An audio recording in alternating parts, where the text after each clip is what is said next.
A experiência na UFC, na Universidade Federal do Ceará, ela foi construída ali desde a graduação mesmo, né? Joel, que foi meu orientador e foi uma figura assim central na minha formação, ele tinha ali a própria formação dele foi, né? Ele era egresso da UFC, do mestrado da UFC, então até a perspectiva, eu não pensava em fazer mestrado em outro lugar que não a UFC, né? Porque me parecia que era não sei se era organizado assim na minha cabeça, mas hoje eu vejo que era muito óbvio que fosse lá pelo objeto de pesquisa, né, que a gente tinha construído ao longo da formação ali na graduação, pela própria, pela construção da orientação, né, com Joel, então me parecia um caminho muito certo, né? E eu via também, e hoje eu percebo isso, que a UFC ela poderia contribuir até na minha formação historiográfica, no sentido de que na época, né, lá em 2003, 2005, né, que é basicamente quando eu estou fazendo o curso, 2006, o curso de História, havia assim mais leituras que traziam aquela perspectiva do pós-moderno, ou da questão Foucaultiana, e eu sempre quis conhecer outras coisas, até porque Joel também trazia um pouco disso, né? Então Joel trazia muito Michel de Certeau, que não é só aquela questão do discurso, tem as práticas, né? Enfim, e a UFC ela era uma oportunidade para eu conhecer um pouco mais a história social inglesa. Então eu lembro que isso para mim era importante, né? E também Eurípides era um orientador adequada ali, né? Ele era um orientador que poderia contribuir bastante, porque ele pesquisou também comunidades quilombolas, né? Então, primeiro que entrar na UFC foi um projeto mesmo, assim, teve até um nível de consciência. O doutorado não, mas o mestrado sim, né? No sentido de que eu entendia aquele espaço acadêmico como sendo importante ali, tanto para compor as questões da minha formação teórica, mas fundamentalmente para o desenvolvimento daquele tipo de pesquisa.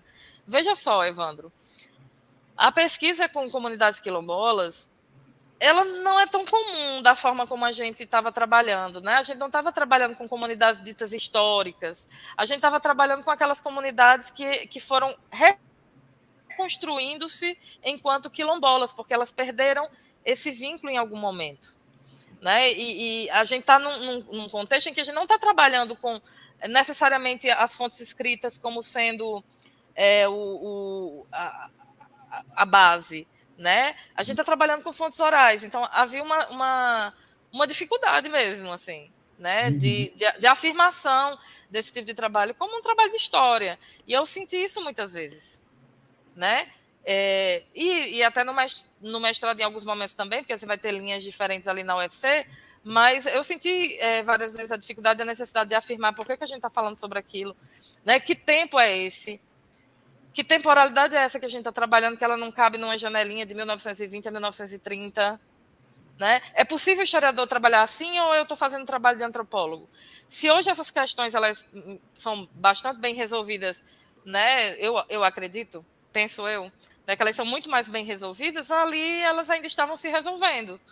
Né? Então a gente estava nesse processo. Então a UFC, né, com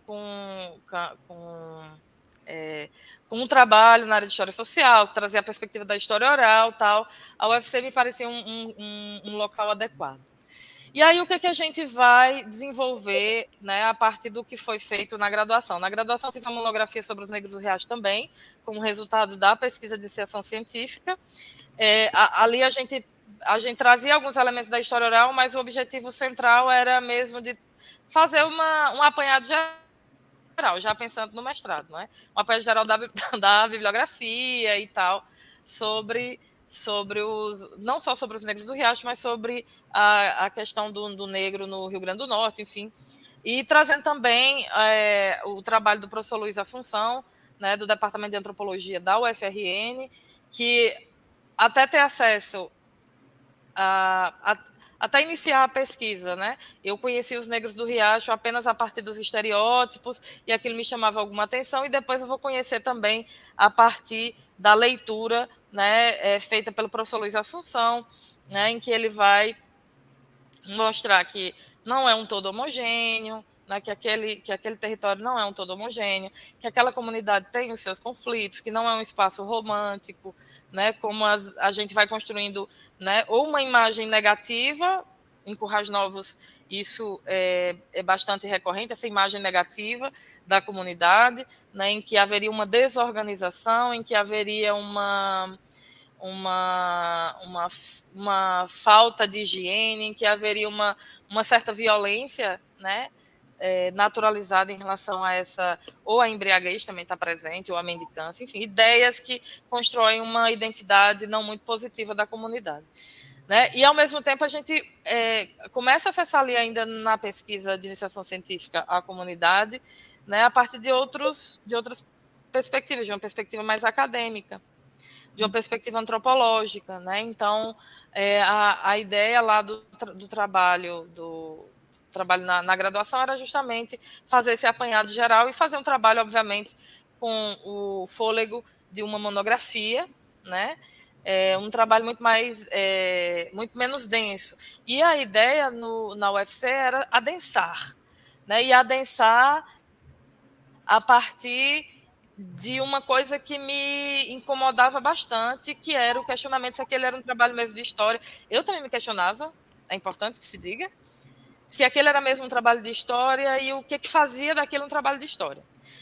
Por isso que o título é O Riacho e as Eras, não é? Porque as eras, a experiência com o tempo, nesse espaço que é o Riacho, no meu modo de entender, a partir da pesquisa, faz desse trabalho um trabalho de história, que não se pretende estabelecer contextos, trabalha com contextos, trabalha com processos, mas a tradição oral ela atravessa contextos, né? Ela atravessa processos, ela tem uma duração diferente, né?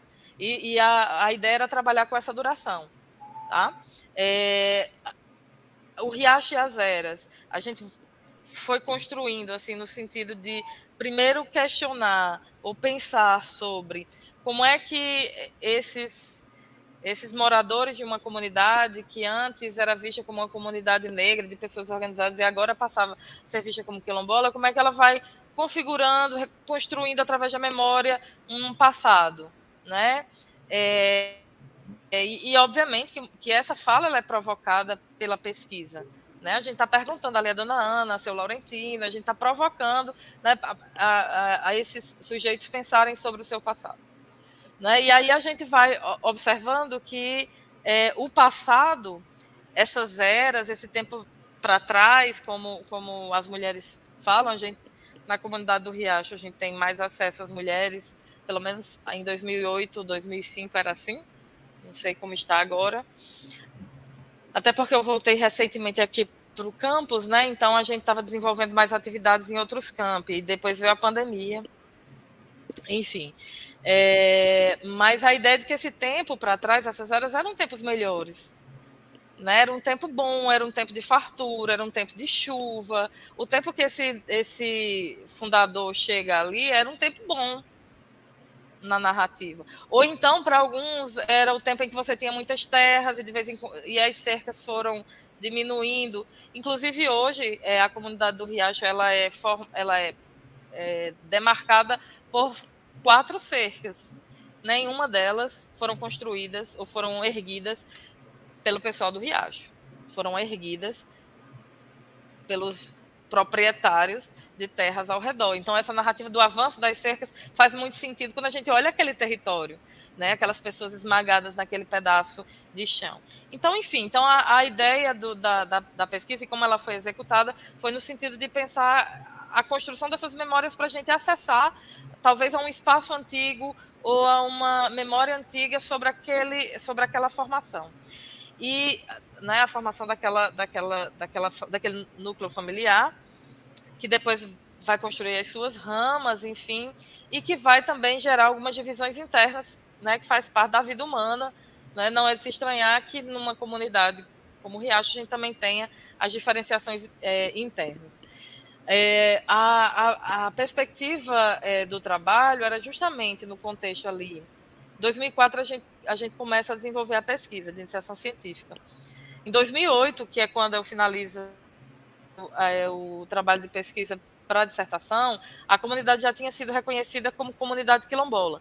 Então, a comunidade também está num momento de transição, em que ela começa a se ver como comunidade quilombola. Né? E isso vai ser importante no nosso trabalho.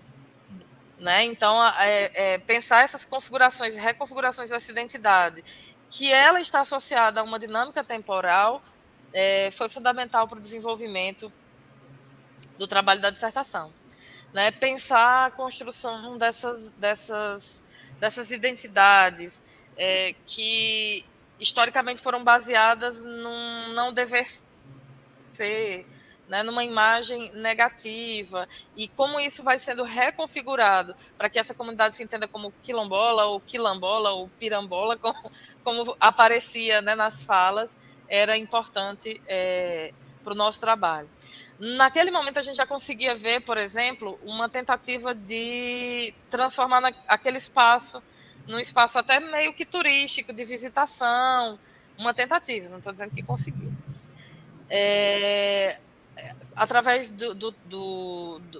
da inserção de alguns grupos, assim, tentando ensinar as mulheres a fazerem uma louça que seja mais comercial, essas mulheres não aprendendo, né? Então a gente conseguia ver esses movimentos. Eu não vou citar aqui o nome, né, da instituição, porque para a gente não gerar algum problema, mas havia, do ponto de vista do Estado, enfim, essa perspectiva de tornar mais bonitinho. Tanto é que nesse período também foi feita a panela, né, que hoje não existe mais, mas que era uma grande panela gigante que ficava ali na beira da BR-226, convidando as pessoas a irem à comunidade, ou a saberem que a comunidade fica ali. Ou seja, uma perspectiva mesmo de mostrar essa comunidade. Não estou dizendo que a ideia seja completamente problemática, mas ela traz alguns problemas, né, da forma como foi executada, e nem sei se houve consequências maiores. Mas me chamou a atenção que nesse processo de aprendizagem de uma coisa que elas já sabiam, que no caso não era feito com uma máquina, era feito com as mãos, como se fosse elas modelavam com as mãos, né? Nesse processo apenas uma criança aprende, porque essa criança não tem memórias antigas. Então tem um momento também da nossa dissertação que a gente trabalha com essas memórias antigas, com essas memórias do saber, né? Com como que esses momentos, né, em que essa comunidade, em que essa família, ela se reunia, não e produzia a louça ou a louça, é significativo para o sentido que aquele objeto tem, né? Então não foi muito produtivo, não foram muito produtivas as tentativas de transformar essa experiência em algo que é de outra natureza, né? Que é de uma natureza mais talvez estética, a partir de uma estética de quem vem de fora, né? O que espera dessa comunidade. Então esse processo foi importante na construção também da dissertação, porque a gente conseguia ali, de forma ainda muito inicial, obviamente, fazer alguns apontamentos sobre as políticas públicas nesse contexto de transformação da comunidade em quilombo, né? É interessante destacar, Evandro, que só para finalizar essa parte da dissertação de mestrado, que até hoje a comunidade ainda não tem as suas terras regularizadas. Então, me parece que, do ponto de vista político, né, do ponto de vista da construção simbólica, há uma permissão de que essa comunidade seja chamada de quilombola, mas do ponto de vista da terra a gente ainda percebe algumas dificuldades, né? Uhum. E isso não vai acontecer apenas em relação à comunidade Negros do Riacho. E sobre a pesquisa do doutorado, porque Negros do Riacho Nina Rodrigues tem NR, né, no começo, mas talvez essa seja a única semelhança ou não, né? Porque como é que eu vou chegar... Eu estou pesquisando comunidades quilombolas, estou trabalhando com tradição oral. Como é que eu vou chegar até Nina Rodrigues, né? Quando eu estava no final da minha dissertação, eu li aquele livro do Nina Rodrigues, As Raças Humanas e a Responsabilidade Penal no Brasil. E aí eu me lembro, assim, que era flagrante uma semelhança entre aquilo que Nina Rodrigues colocava no século XIX, eu acho que o livro é de 1894 ou 96, não lembro, mas enfim, o que final do século XIX, né? O que Nina Rodrigues colocava em relação à decadência, em relação à inferioridade, toda aquela história que a gente já conhece da Nina Rodrigues, né? Em relação à natureza atávica e dos negros e dos mestiços brasileiros, que aí tem essa origem do negro e no índio, né? E aquilo que se comentava em relação à comunidade na minha infância. Havia uma semelhança, apesar da distância temporal, que aí a gente tem que colocar em contextos diferentes, mas havia uma permanência, né? Havia uma permanência nessa fala. Lá no século XIX, ela se procurava científica, ela se procurava verdadeira do ponto de vista do olhar da razão. Nos anos 2000, ela se dizia verdadeira também, porque era óbvio que a comunidade, né, para o senso comum, era óbvio que as pessoas que faziam parte da comunidade viviam um estilo de vida diferente, e esse estilo de vida não era o ideal. Esse estilo de vida só podia ser porque eles são negros do Riacho. Então você tinha uma naturalização também desse né, uma imagem ali naturalizada de determinados comportamentos destacados como não ideais, né? Então, se pedem é porque são preguiçosos e isso faz parte de uma natureza, né, de ser negro do Riacho, né? E me parece que na perspectiva de Nina Rodrigues era muito lógico ali no século XIX que, ora, se você tem uma civilização e tem um grupo humano que está distante daquelas práticas que você considera civilizatórias, que essas pessoas estão atrasadas, que essas pessoas estão em um tempo anterior. Inclusive, havia um pouco essa perspectiva em relação aos negros do Riacho na minha infância, dessas pessoas que estão talvez num tempo atrás, numa forma primitiva, né? Então, o primeiro encontro com Nina Rodrigues foi justamente nessas permanências, né? De pensar a partir dessa estranha ou não tão estranha assim, coincidência de perspectiva, em que ao longo do tempo, e acredito que hoje você encontra, né, pessoas em Currais Novos que vão manter determinadas versões sobre a comunidade, sobre os negros do Riacho. Não sei se é tão comum quanto na minha época, porque você tem um processo do quilombola, né? Então, mas ainda é. Os negros do Riacho faz parte de uma comunidade extremamente violentamente excluída, tão excluída que a comunicação, né, né, em determinados processos se torna complexa, porque existem formas de defesa ali também, né? Talvez por isso aquela instituição que tentou formar esteticamente as mulheres não tenha conseguido, porque esse processo de exclusão ele é muito acentuado, né, no caso da comunidade. Bom, mas aí a gente se aproxima do Nina Rodrigues, ou da leitura de Nina Rodrigues, por conta dos negros do Riacho. Então, e também, Evandro, falando bem sinceramente, a gente teve, no processo de pesquisa da comunidade, a gente teve a perda de uma das nossas interlocutoras, né? Das nossas entrevistadas, que era Tereza. Tereza faleceu, a filha, e ela era uma dos nossos principais contatos lá. E essa sensação de quando morre um interlocutor é fisicamente complicada, é simbolicamente complicada, emocionalmente complicada, enfim. Então eu decidi naquele contexto que eu queria mudar um pouquinho, porque aí eu teria uma segurança maior, né? Enfim, e isso eu me recordo muito claramente assim dessa decisão. E aí a gente sai do oral e a gente vai trabalhar com outras fontes, né? Sim, o trabalho com os negros do Riacho, no trabalho com os negros do Riacho, nós também fizemos uma análise de outras fontes, né? De fontes cartoriais, de fontes de batismo, enfim, para a gente fazer naquele contexto, uma cartografia da comunidade a partir dessas, porque eles apareciam nessas fontes.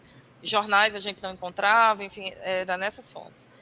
Mas voltando aqui ao Nina Rodrigues, então a ideia era pensar, né, essa experiência do tempo, e a gente já havia feito isso na dissertação, não de forma direta, mas a partir do estudo com a tradição oral, mas como essa experiência do tempo ela vai se estabelecendo num notório pessimista do século XIX. Lembrando que o pessimismo é uma categoria temporal. O pessimismo é em relação ao futuro. Sim. Né? Você é pessimista em relação ao que virá. Né? Então, o pessimismo é uma categoria temporal. O Nina Rodrigues trabalhava com várias categorias temporais quando ele vai estabelecer diferenças. Ele não é o único a fazer, né? Mas ele vai estabelecer diferenças entre a marcha da humanidade civilizada e essas sociedades mais atávicas. Ele não é o único a fazer isso, obviamente. Isso é um clássico. Isso é um clássico. Hegel estabelece dessa forma também, né? Mas a ideia era como é que ele mobiliza essas categorias temporais e o que é que tem de novo, já que ele queria ser original e ele criticava muito a mesmice, uma mímese servil dos intelectuais brasileiros em relação aos modelos europeus, e ele estava ali procurando uma certa originalidade. O que ele traz de novo, afinal de contas, né? Então, a perspectiva ele realmente se colocava como um cientista, e só o olhar esclarecido poderia levar a uma profilaxia para o futuro. Então, era necessário compreender o Brasil no presente, ali no presente do final do século XIX e início do século XX, como é que essa sociedade ela vai se formar, sem tentar impor, na perspectiva dele, uma característica civilizada a povos que não são capazes de civilização. Então, ele vai dizer assim: o abolicionismo, quando ele cria uma imagem heróica da figura do negro, ele está emprestando, né, às populações negras uma característica que ela não tem, né? E isso não é bom. Isso não me faz entender o Brasil. Quando os românticos, lá no início do século XIX, estão emprestando uma imagem do indígena, né, e aquela coisa do nacional e tal, eles estão emprestando uma civilidade onde não existe. Bom, só o Nina Rodrigues chega a essa conclusão? Aparentemente não. Qual é o ponto, né? O ponto é que, para Nina Rodrigues, o mal não é exatamente a raça pura inferior. O mal é quando ela se mistura. É a mistura, né? É o híbrido, essa figura torta do mestiço. Esse é um mal. Porque ele junta, né, biologicamente, culturalmente, enfim, psicologicamente, raças com origens muito diferentes. Então, primeiramente, ele é pessimista porque aparentemente ele não consegue criar uma fórmula para impedir a mestiçagem. E ele nem é tão pouco, nem foi, né, tão pouco um grande entusiasta, né, um grande entusiasta da chegada dos europeus aqui, porque ele achava que esse processo de mestiçagem, né, era o cerne, né? O que vai diferenciar, o que ele vai trazer de novo, né, em relação a isso?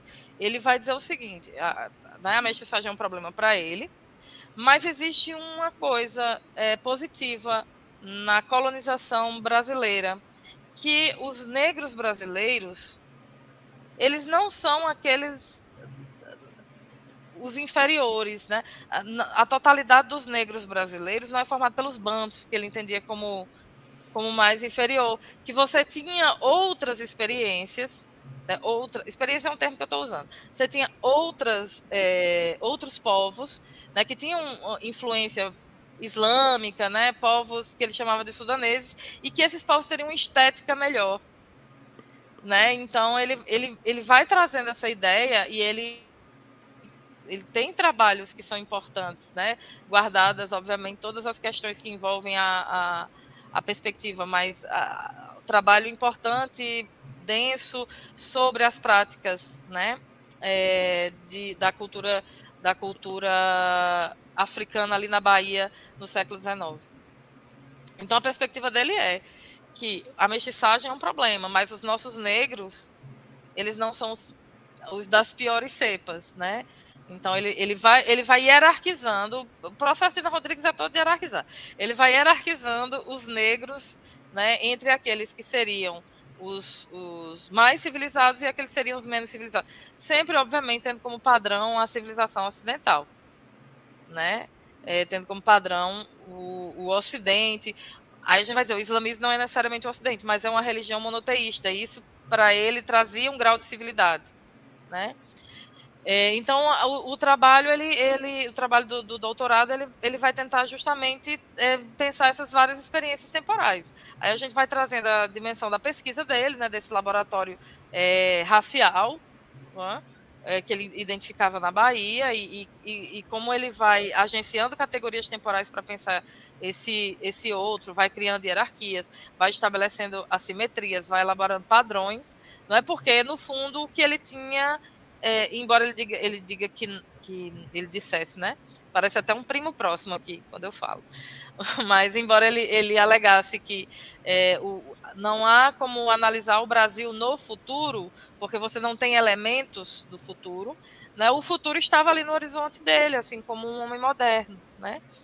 Então, a ideia era a gente trabalhar essas várias categorias temporais que fazem parte do discurso, mas também da prática científica. Por isso que em algum momento a gente vai falar sobre a experiência dele no laboratório, sobre a questão da produção dele acadêmica, né, da inserção dele nos eventos, e como isso fazia parte de um tempo veloz da ciência e que também compunha esse personagem, essa figura que era o Nina Rodrigues. Né? Então, esses são os dois, né, os dois pilares da nossa produção, né? O Mestrado dos Negros do Riacho, né, que teve uma base construída a partir da graduação, e no doutorado a gente resolve focar na temporalidade a partir da perspectiva de Nina Rodrigues.